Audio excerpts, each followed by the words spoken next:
Hello viewers, कैसे हैं आप सब। लेट्स डाइव इनटू फैंटेसी में आप सबका फिर से स्वागत है। आज की जो कहानी है ये एक वर्बल अब्यूज़ या लोगों को दिए जाने वाले गाली गलौज के ऊपर है जो समाज में अक्सर अनदेखा कर दिया जाता है।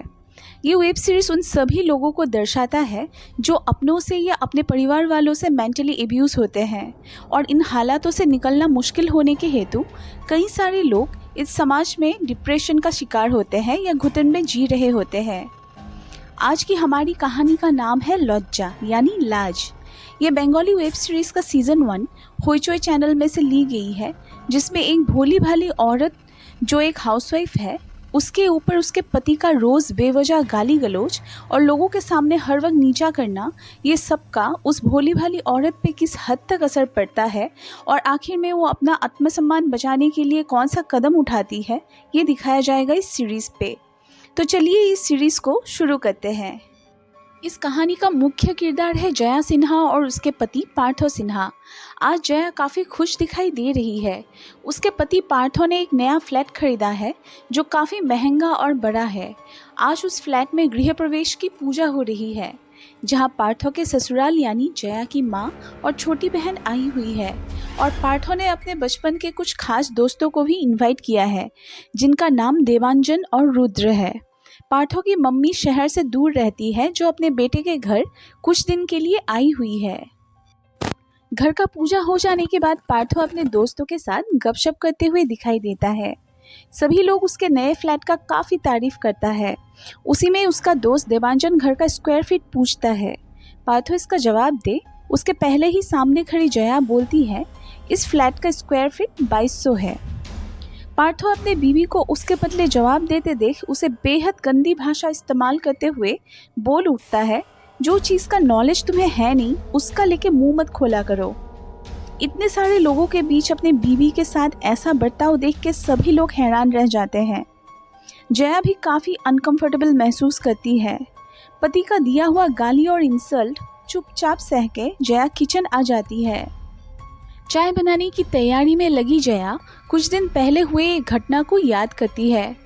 उस दिन उसका पति ऑफिस के लिए लेट हो रहा था और एक ज़रूरी मीटिंग फाइल ढूंढ रहा था। जया ने उस फाइल को कहीं रखा हुआ था, लेकिन हड़बड़ी में वो उस फाइल को कहाँ रखी थी भूल जाती है। यही लेके पार्थो जया से कहता है कि तुम जैसे बेवकूफ़ को तो क्या इम्पोर्टेंट है और क्या नहीं इसका कोई अंदाज़ा नहीं है। मेरा सामान आइंदा हाथ मत लगाना।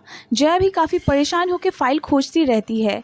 उसी वक्त पार्थो उसे एक स्लैंग भाषा प्रयोग करके गाली देता है, जिसे सुन के जया थम जाती है। ये सब ख्यालों में जया इतनी डूब जाती है कि उसे खबर भी नहीं होती कि पूरा किचन गैस में चढ़ाया हुआ कढ़ाई और तेल से धुआं हो चुका है। जया की 12 साल की बेटी अपने मम्मी के पास आती है और बोलती है कि माँ, तुम पूरा किचन ही धुआं करके रखे हो, हर एक चीज़ आजकल भूलने लगे हो। ये बोल के अपनी माँ को पानी का जग देते हुए वहाँ से निकल जाती है। उधर देवांजन और रुद्र की बीवी यानी नंदिनी और शाश्वती दीवार पे टंगे हुए कुछ पेंटिंग्स की तारीफ करते हुए पूछती है, ये पेंटिंग्स क्या जया ने बनाई है? ये काफ़ी खूबसूरत है। पार्थो इसमें भी उसकी बीवी के पेंटिंग्स को नीचा करते हुए कहता है, हाँ उसी का बनाया हुआ है। वैसे भी अभी घर पे उसका कोई काम नहीं रहता, इसीलिए टाइम पास के लिए ही वो ये सब करती रहती है। इसके बाद नंदिनी और शाश्वती किचन पे जया को मदद करने के लिए चली जाती है। तभी देवांजन पार्थो से जया का नया जॉब के बारे में पूछता है। पार्थो का मानो हर एक बातों पे ही अपने बीवी को नीचा करना पसंद था। वो बोल उठता है, हाँ मैंने ही जोर करके एक एनजीओ पे उसे डलवाया है, नहीं तो घर पे उसका अभी कोई काम नहीं है और वैसे भी खाली दिमाग शैतान का ही घर होता है।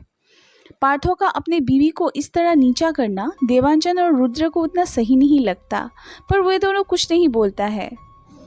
थोड़ी देर में जया, नंदिनी और शाश्वती चाय नाश्ता लेके वहाँ आते हैं और जया सबको चाय सर्व करती है। जया की सास जया की माँ के सामने उनकी बेटी जया के बारे में तारीफ कर रही होती है और बोलती है, आपकी बेटी तो बहुत ही अच्छी लड़की है, पूरे घर की जिम्मेदारी वो अकेले ही उठा रही है, मुझे तो कुछ करने ही नहीं देती। और अभी मेरा बेटा पार्थो ने उसे एनजीओ पे नौकरी लगवा दिया है ज़बरदस्ती, क्योंकि अब बेटी भी बड़ी हो गई है तो जया अकेले पड़ गई है। सास की बातों पे मुस्कुराते हुए जया बोलती है कि ये नौकरी वो खुद से ही कर रही है और पार्थो ने इसके लिए उसे कोई फोर्स नहीं किया है। इतनी साधारण सी बात पे जया की मम्मी उस पे भड़क जाती है और उसे सास के साथ अच्छे से पेश आने बोलती है। वैसे ही कम बोलने वाली जया अपनी माँ की बातों से और भी सहम जाती है। ऊपर से उसकी बहन भी उसके एनजीओ के काम को जॉब बोलने के लिए उसका मजाक बनाने लगती है। चुप होकर जया वहाँ से निकल जाती है। अपनी माँ को ताना मारने के मामले में जया की बेटी भी कुछ कम नहीं होती।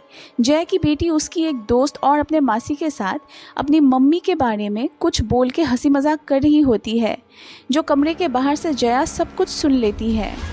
बेचारी जया का शांत स्वभाव भी अब धीरे धीरे उसी का दुश्मन बनते हुए जा रहा था, क्योंकि इसी का फ़ायदा उससे हर कोई घरवाले उठाने लगे थे, यहाँ तक कि जया की खुद की बेटी भी।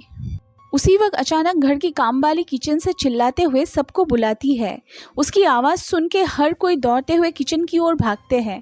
पूरा किचन ही फिर से धुएं से भरा हुआ था और जया कढ़ाई पे नगेट्स चढ़ा के आई थी, जिसमें जल के आग लग जाता है। ये देख के पार्थो अपने बीवी पे काफ़ी भड़क जाता है, लेकिन हर कोई उसे समझा के माहौल को शांत करवाता है।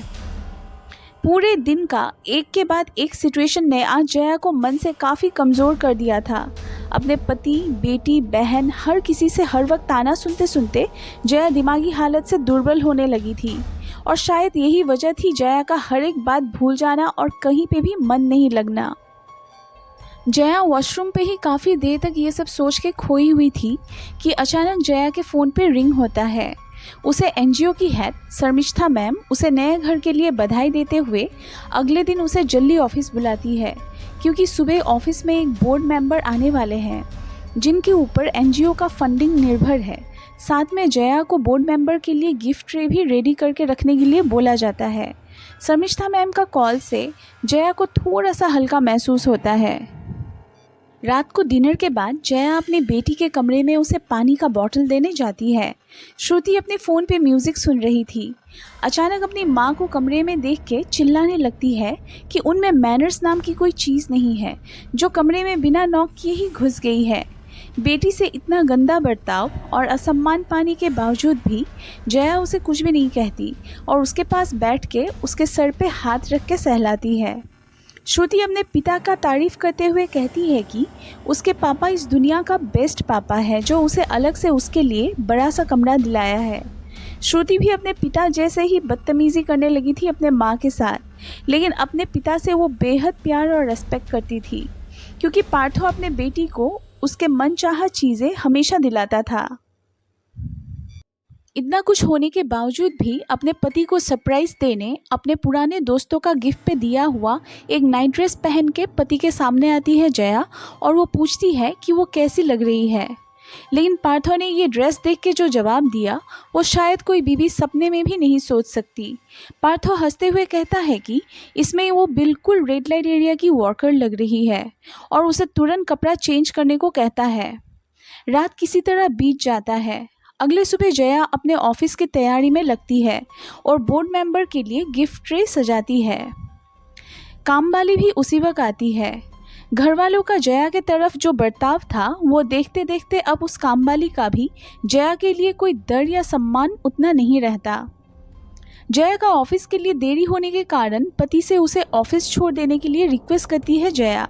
पार्थो पहले तो मना करता है, फिर जया का कई बार रिक्वेस्ट करने से मान जाता है। रास्ते में भी पार्थो जया के ऊपर अपने ऑफिस के लिए लेट होने का गुस्सा निकाल रहा था। उसे अपने बीवी को ऑफिस छोड़ने जाना ज़रा सी भी अच्छा नहीं लग रहा था। उसे सिग्नल पे भी 1 मिनट के लिए गाड़ी रोकना पड़ा। तभी पीछे से एक बाइक थोड़ा आगे बढ़ रहा था। उस बाइक सवारी का हाथ पार्थो के कार के साइड मिरर पे लगता है। हालांकि उसके गाड़ी का या साइड मिरर का कोई भी नुकसान नहीं पहुंचता, फिर भी गर्म दिमाग का पार्थो गाड़ी से उतर के उसे माँ बहन का गाली देना शुरू कर देता है।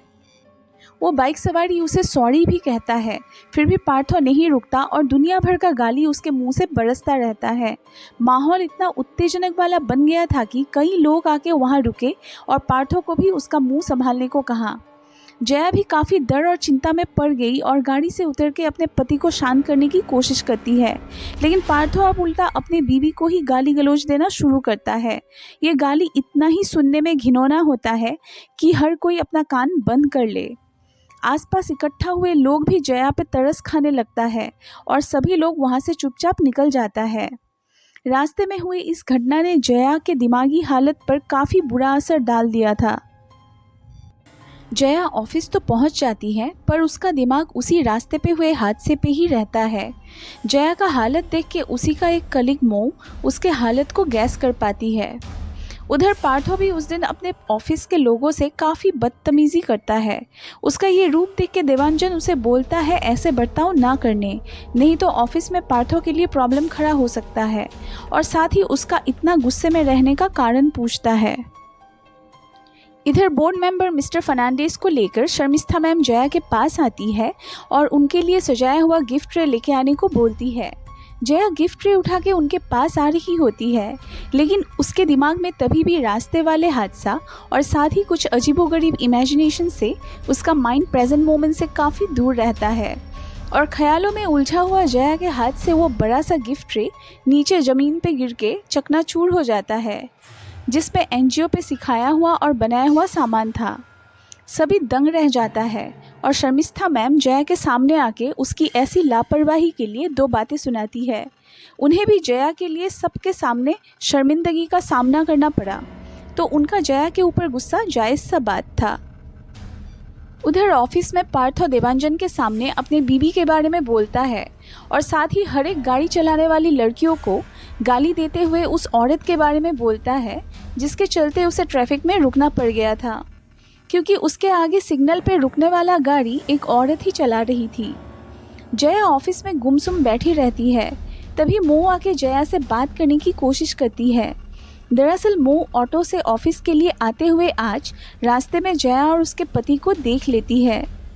उस वक्त माहौल काफ़ी ख़राब था। मो जया को बोलती है कि आज उसने रास्ते में जो देखा वो काफ़ी ज़्यादा डिस्टर्बिंग था। उसे तो अंदाज़ा भी नहीं था कि जया के पति इतना ज़्यादा गर्म दिमाग वाले इंसान हैं। पार्थो के मुंह से निकला हुआ शब्द ने मो को भी विचलित कर दिया था। उस रात ऑफिस से लौटते वक्त पूरे रास्ते में जया दिन भर होने वाली घटना को सोचते हुए घर पहुंचती है। रास्ते में एक ऑटो से भी टकराने वाली थी जया। ऑटो चालक भी जया को रास्ते में ध्यान से चलने फिरने का चेतावनी देते हुए चला जाता है। घर पे उस रात जया डिनर पे बैठ के भी कुछ खा नहीं पाती है। ये लेके जया की सास अपने बेटे से पूछती है कि नया घर, नई गाड़ी, ये सब कुछ पाके भी तेरी बीवी इस तरह गुमसुम क्यों रहती है। असल में बेचारी जया के ऊपर जो बीत रहा था उसे कोई समझना ही नहीं चाह रहा था। जवाब में पार्थो ने बताया कि शायद घर पे इतने सालों से अकेले रहते रहते उसे डिप्रेशन हो रहा है। कोई नहीं, ऑफिस जाती रहेगी तो सब ठीक हो जाएगा। बेटे से ये बात सुन के उसकी माँ बोलती है कि ये डिप्रेशन कुछ भी नहीं होता, लोगों को अच्छे से रहना जानना होता है, उसे ज़्यादा सर पे मत चढ़ने देना। मैं भी तो अपने घर पे अकेली ही रहती हूँ, कहाँ आज तक तो मुझे ऐसा कुछ भी नहीं हुआ। ये सुन के पार्थो कुछ सोचने लगता है। बेडरूम पे आके पार्थो देखता है कि जया काफ़ी उदास होकर लेटी हुई है। वो पार्थो से जितना हो सके दूरी बनाने की कोशिश करती है। पार्थो के कुछ पूछने पर भी जया चुप रहती है और कहती है कि उसका तबीयत कुछ ठीक सा नहीं लग रहा। अपने बीवी का ये बात सुन के उसे प्यार से पेश आने के बजाय पार्थो फिर से उस पर अपना गुस्सा जताता है और बोलता है कि शायद अब नया घर और नया गाड़ी भी कम पड़ गया होगा तुम्हारे लिए, तुम्हें शायद अब एक नया हस्बैंड भी चाहिए। जया का ये सब अभी जैसे सुनते सुनते उसका दिमाग और कान दोनों ही अब सुन पड़ चुका था। उसके आंखों से आंसू बहने लगता है, पर वो बिल्कुल खामोश रहती है। अगले दिन जया जल्दी उठ के काफ़ी देर तक बैल्कनी पे ही गुमसुम खड़ी रहती है। फिर कमरे पे आके पार्थो को जगाती है और काफ़ी हिम्मत करके उसे बोलती है कि कुछ दिन के लिए वो अकेले रहना चाहती है। उसे कुछ अंदर से हो रहा है जो वो नहीं ले पा रही। ये सुन के पार्थो चौंक जाता है और बोलता है कि ये सब सोच उसके दिमाग पे आया कहाँ से, और ये बोलते हुए उछल के वहाँ से चला जाता है। पार्थो बाहर ड्राइंग रूम पे बैठ के अपनी माँ के साथ ये सब बातें लेके डिस्कशन करता है, जिसमें पार्थो की माँ कहती है कि उसका दिमागी हालत ठीक नहीं लग रहा, पहले उसके घर वालों को खबर दो, उन लोगों की बेटी है इसीलिए वो लोग ही समझे।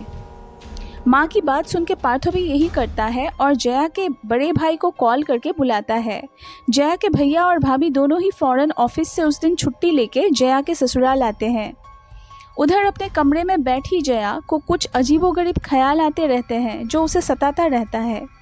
जहां उसके पति पार्थो उसे लगातार गंदा गाली दिए जा रहा है। जया का दिमागी हालत सच में ही अभी कमज़ोर पड़ने लग गया था। उधर जया के भैया और भाभी का वहां आने पर पार्थो खबर देता है कि आज शाम को वो जया को लेके एक साइकियाट्रिस्ट के पास जाने वाला है, क्योंकि उनकी बहन पागलों जैसा हरकतें कर रही है। जया की भाभी ये सुन के अपने कानों को भरोसा नहीं कर पाती। बैल्कनी पे खड़ी जया कुछ सोच रही होती है, तभी उसके बड़े भाई उसके पास आके प्यार से बुलाता है और उसे समझाता है कि उसे एक बार साइकियाट्रिस्ट के पास पार्थो के साथ होके आना चाहिए। जया साइकियाट्रिस्ट का नाम सुन के घबरा जाती है, पर उसके भैया उसे समझाता है कि इसमें घबराने वाली कोई बात नहीं, वहाँ तो बस डॉक्टर उससे बात या कंसल्ट ही करेगा। लेकिन पार्थो के दिमाग पे कुछ और ही चल रहा था जो किसी को नहीं पता था।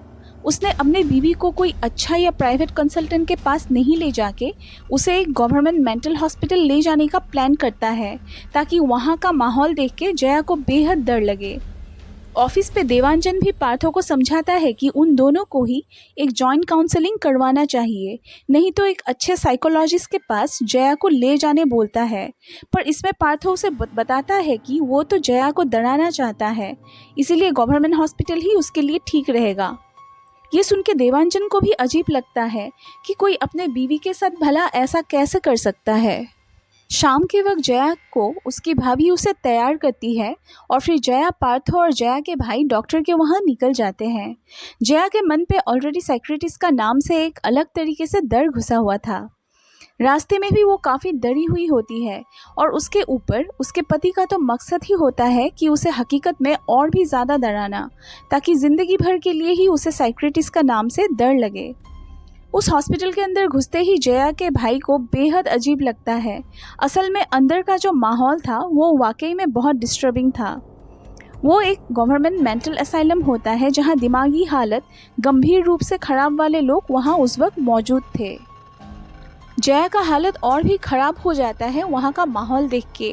एक औरत तो जया के पास आके अजीबोगरीब हरकतें करने लगी। जया के भैया ने पार्थो को कई बार बताया वहाँ से निकल जाने और जया को लेके कोई प्राइवेट कंसल्टेंट को दिखाने, क्योंकि उसे भी वो माहौल असहज लगा था। लेकिन पार्थो ने तो उसे भी चुप करा दिया। भोली भाली जया के भैया को भी उस वक्त ये समझ नहीं आता है कि इतने पैसे वाला होके भी पार्थो ऐसा क्यों कर रहा है। अचानक लाइन पे खड़े भैया और उसके पति को दिखता है कि जया वहाँ पे नहीं होती। इस माहौल को बर्दाश्त नहीं कर पाके जया ऑलरेडी उस असाइलम से निकल जाती है और अपना सोच का विचार खो के वो बीच सड़क पे दौड़ लगाती है। उसके पीछे दौड़ लगाते हुए उसके भाई उसे पकड़ता है और उसे शांत कराने की कोशिश करता है, लेकिन पार्थो जैसे बेरहम पति उसे और भी पागल का संबोधन देते हुए उसे और भी कटे घाव पे नमक चीरने की कोशिश करता है। बेचारी जया का उससे ज़्यादा डरावना दिन उसे और कभी नहीं दिखा था। दूसरी तरफ पार्थो के दोनों दोस्त को दिखाया जाता है जो अपने बीवियों के साथ इसी मसले पे बात कर रहे होते हैं। सभी को पार्थो के डिसीजन पे हैरानी होता है कि ये पार्थो भला कैसा इंसान है जो बीवी के हल्के डिप्रेशन पे उसे प्राइवेट चैम्बर नहीं ले जाके एक सरकारी मेंटल हॉस्पिटल लेके गया। दोनों बीवियाँ एक बार जया को देखने उसके घर जाना चाह रही थी, पर देवांजन ने मना करते हुए कहा कि इन दोनों के पर्सनल मैटर पे ऐसे घुसना शायद ठीक नहीं होगा। उधर जया को दिखाया जाता है जो ऑलरेडी पैनिक अटैक से थरथरा के काँप रही होती है। उसकी भाभी उसके पास बैठ के उसे शांत करवा के खाना खाने के लिए बुलाती है।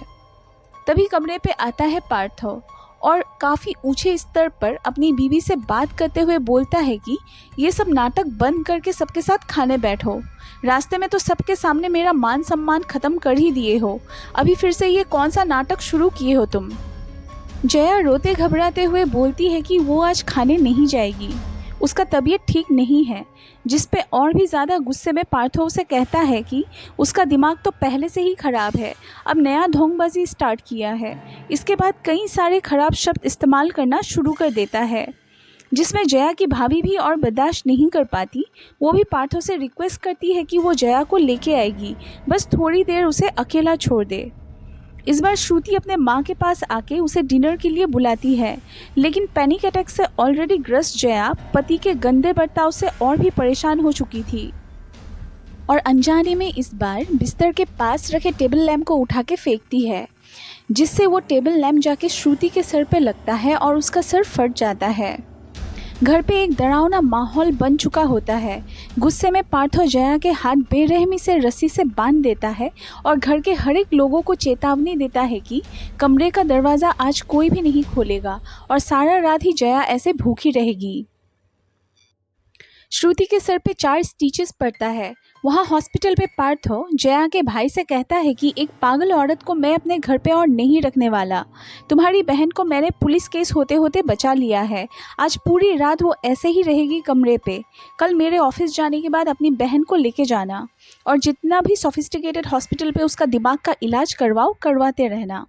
पार्थो का बदतमीजी देख इस बार जया के भैया भी कुछ बोलने जाता है, पर उसकी बीवी ने उसे चुप रहने को कहा क्योंकि वो श्रुति के सामने फिर से कोई खराब माहौल नहीं चाह रही थी। उधर जया कमरे के अंदर से दरवाज़ा खोलने के लिए गिड़गिड़ा रही होती है, लेकिन उसका रोना चीखना सुनने के बावजूद उसकी निर्दयी सास सब कुछ अनसुना कर देती है और टीवी का वॉल्यूम बढ़ा देती है। जो कि ये घर पार्थो का था, इसलिए जया के भैया और भाभी ने कोई कदम इसके खिलाफ नहीं लिया। जया की भाभी भी उस रात दुख में खाना नहीं खाती है। भैया और भाभी को भी पार्थो का असली शक्ल पहली बार दिख रहा था। जया की भाभी हैरान थी कि पार्थो के साथ साथ जया की सास भी कितनी निर्दयी थी। सभी लोग उस बेचारी जया को भूखा रख के डिनर भी कर लिया। दोनों ही डिस्कशन करते हैं कि जया को लेके वो दोनों पहले घर जाएंगे, फिर उससे खुल के बात करेंगे और ज़रूरत पड़े तो उसे कोई अच्छे साइकोलॉजिस्ट के पास लेके जाएंगे। अगले दिन सुबह पार्थो ऑफिस के लिए निकलता है और कुछ पैसा जया के भाई के सामने रखता है, ये बोलते हुए कि मैं सब कुछ अपने तरफ से क्लियर रखना चाहता हूँ। ये कुछ पैसा दे रहा हूँ और मेरे ऑफिस जाने के बाद अपनी बहन को लेके जाना। ये कहते हुए वो निकल जाता है। सुबह होते ना होते ही पार्थो का ये दुर्व्यवहार सहना पड़ता है जया के घर वालों को। उधर एनजीओ ऑफिस से मऊ जया को कॉल लगाती है, पर हाथ बंधी हुई बेचारी जया सुबह तक अपने हालत पे नहीं रहती कि फ़ोन उठा के कुछ बोले।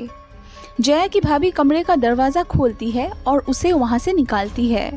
अपने मायके जाने से पहले जया अपनी बेटी के कमरे पे आके उसे सॉरी बोलती है और उसे भी नानी के घर अपने साथ जाने के लिए कहती है। श्रुति जैसी बेटी जो अपने माँ की इस हालत पे उसे परवाह ही नहीं की, वो भला अपने नए घर और पिता को छोड़ के क्यों ही जाती, तो उसने भी अपने माँ के साथ जाने से इनकार कर देती है। इतना ही नहीं, वो अपने माँ को एबनॉर्मल भी कहती है। इतना सारा अपमान सह के भी जया अपनी बेटी को अच्छे से रहने बोलती है और उसका सर पे चूमते हुए वहाँ से अपने मायके के लिए रवाना होती है और जाते जाते घर की कामवाली को सब कुछ घर का काम समझा के जाती है। कहीं ना कहीं जया को वो घर छोड़ के जाने में हिचकिचाहट सी हो रही थी। उधर जया अपने मायके जा पहुंचती है। जया को वहां अकेले देख के जया की माँ आश्चर्यचकित रह जाती है। क्या मायके में आके जया की ज़िंदगी में सुधार आती है या उसके घर वाले उसे इन परिस्थितियों को समझते हुए उसे अपना लेंगे, या उसे इस बार अपने ही मायके में नए नए खराब परिस्थितियों का और चुनौतियों का सामना करना पड़ेगा। इसके अलावा जया के ससुराल और पति जया के लिए कौन सा नया मुसीबत खड़ा करने वाला है, इसके लिए आपको पार्ट 2 देखना होगा। तब तक के लिए बाय बाय। ये सीरीज़ अगर आपको अच्छी लगी हो तो एक लाइक या कमेंट ज़रूर कर दीजिएगा। तब तक के लिए खुश रहे और सलामत रहे।